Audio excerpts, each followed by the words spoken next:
Assalamu alaikum. In this video we are going to discuss about the surface area to volume ratio.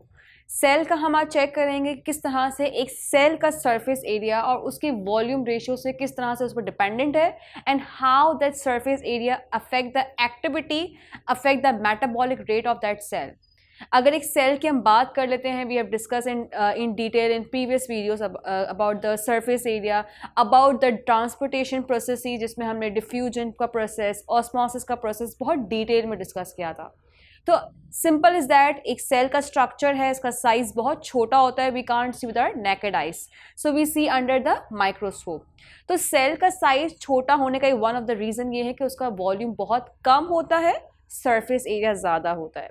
So just clear that point that when surface area is just more, so yes, as compared to the volume, so that basically favors to allow more and more nutrients to enter in that cell. जितना surface area ज़्यादा होगा उतना favor करेगा diffusion के process को, उतना favor करेगा exchange of material को on that cell as compared to the volume. तो ये point तो हमारा clear हो गया कि volume कम होगा और surface area ज़्यादा होगा, so that will favors more and more exchange of material. Now let's consider an example about this cell. हम थोड़ी सी numerical basis discuss कर लेते हैं कि how we can solve that problems related to that surface area to volume ratio. For example, if we consider a cell of size 30 micrometer, आपने एक cell consider कर ले जिसका size जो है 30 micrometers का है. Then the volume will be, you can have a formula of the volume that length into breadth into height. और आप इस 30 को मल्टीप्लाई कर देंगे बिकॉज जो हम कहते हैं जो क्यूब का फॉर्मूला होता है, जो सेल होता है is consider as a cube, तो उसकी सारी साइड्स इक्वल होती हैं. So 30 into 30 into 30 is equals to 27,000 micrometre cube. यानी जो हमारे पास वॉल्यूम आया उस सेल का वो क्या आया है, 27,000 माइक्रोमीटर क्यूब के अकॉर्डिंग आया है. तो हमने सिंपली यहाँ पर एक वॉल्यूम निकाल लिया एक सेल का, जिसको मैंने कंसिडर किया कि उसकी एक साइड जो है वो इक्वल है 30 माइक्रोमीटर्स की. अगर मैं इसी सेल को कंसिडर कर लूँ जिसकी साइड 30 माइक्रोमीटर की है, उसके सरफेस एरिया को अगर हम मेजर कर लें, उसको फाइंड आउट कर लें, so surface area is equals to 6 into 30 into 30, क्योंकि हमें पता है कि जो 6 होता है वो एक क्यूब का हम कहते हैं सरफेस एरिया 6 साइड्स के बराबर है. तो आपने 6 उसको कंसिडर कर लिया. 30 इंटू 30 उसका क्या है, लेंथ इंटू ब्रेथ आ गया, इज इक्वल्स टू किसके बराबर हो गया, 5400 माइक्रोमीटर्स स्क्वायर. तो क्यूब हम यूज़ करते हैं वॉल्यूम के लिए, स्क्वायर हम यूज़ करते हैं सरफेस एरिया के लिए, बिकॉज हम एरिया की बात कर रहे हैं. सो यहाँ पर एरिया का हमने कंसिडर किया, हमें पता है एरिया हमेशा हम लेंथ इंटू ब्रेथ से फाइंड आउट करते हैं. और 6 मैंने मल्टीप्लाई क्यों किया, बिकॉज यहाँ पे क्यूब की बात आ रही है, क्यूब में 6 साइड्स होती हैं, that's why I multiply 6 into this length into breadth.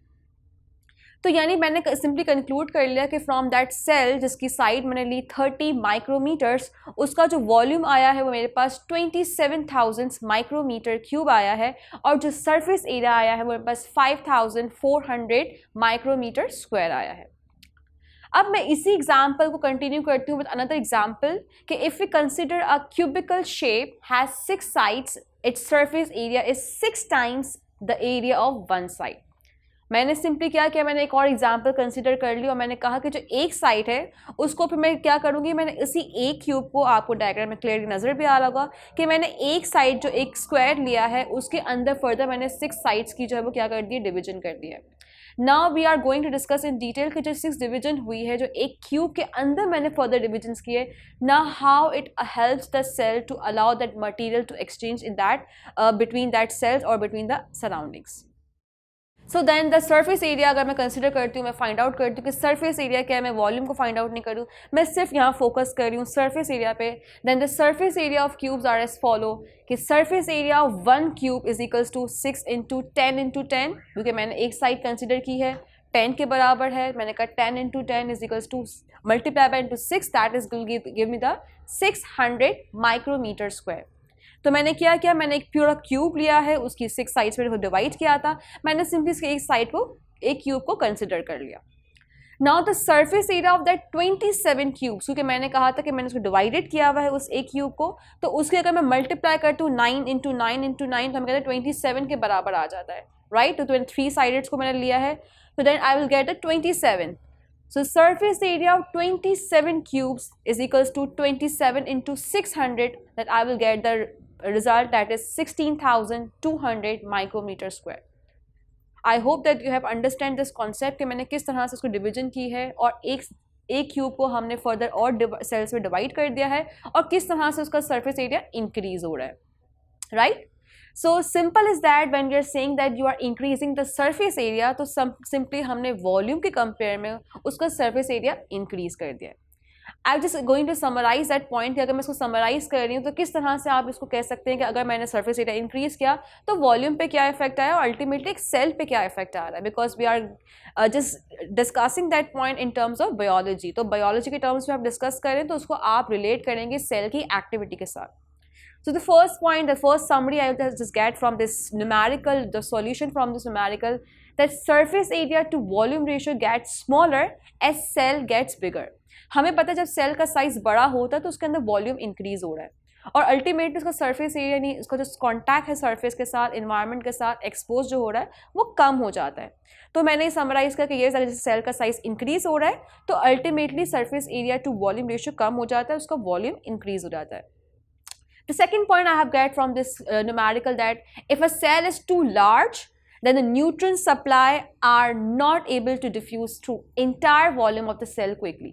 यानी जितना मैंने इसके सरफेस एरिया को वॉल्यूम को इंक्रीज कर दिया, सेल का साइज इंक्रीज हुआ, वॉल्यूम्स का इंक्रीज हुआ तो सरफेस एरिया उसका कम हो गया. अल्टीमेटली जितनी सिंपल से जो न्यूट्रिएंट्स थे वो डिजॉल्व नहीं होंगे, वो एक्सचेंज नहीं होंगे between that cell and then the environment. The third point I have got from this numerical solution, after the solution of that numerical, that smaller cells have a much surface area to volume ratio, allowing that nutrients to diffuse throughout the entire volume of the cell quickly. यानी simply मैंने conclusion किया कि जितना smaller होगा वो ज़्यादा favour करता है, वो ज़्यादा उसका सरफेस एरिया ज़्यादा होता है, वो ज़्यादा अल्टीमेटली फेवर करेगा न्यूट्रिएंट्स के एक्सचेंज होने के लिए. और जितना हम कहते हैं कि वॉल्यूम कम है, उसका अगर वॉल्यूम ज़्यादा है और सरफेस एरिया कम है तो अल्टीमेटली इसका पूरा रिवर्स हो जाता है, ऑपोजिट हो जाता है और वो उसको फेवर नहीं करता है न्यूट्रिएंट्स के मटेरियल को एक्सचेंज होने के लिए. So this was a basic concept we have discussed about the surface area to volume ratio in terms of the cell. कि सेल का साइज अगर जितना छोटा है तो इट मीन्स कि नेचुरल प्रोसेस है, नेचर ने इसको सेल का साइज छोटा क्यों रखा है. The reason is to just favour the more and more allow to just diffuse that material inside the cell from the outside environment. So this was all about the surface area to volume ratio. I hope that you have understood this simple concept and how we can solve this numericals by using this volume formula and the surface area formula. Thank you so much. Allah Hafiz.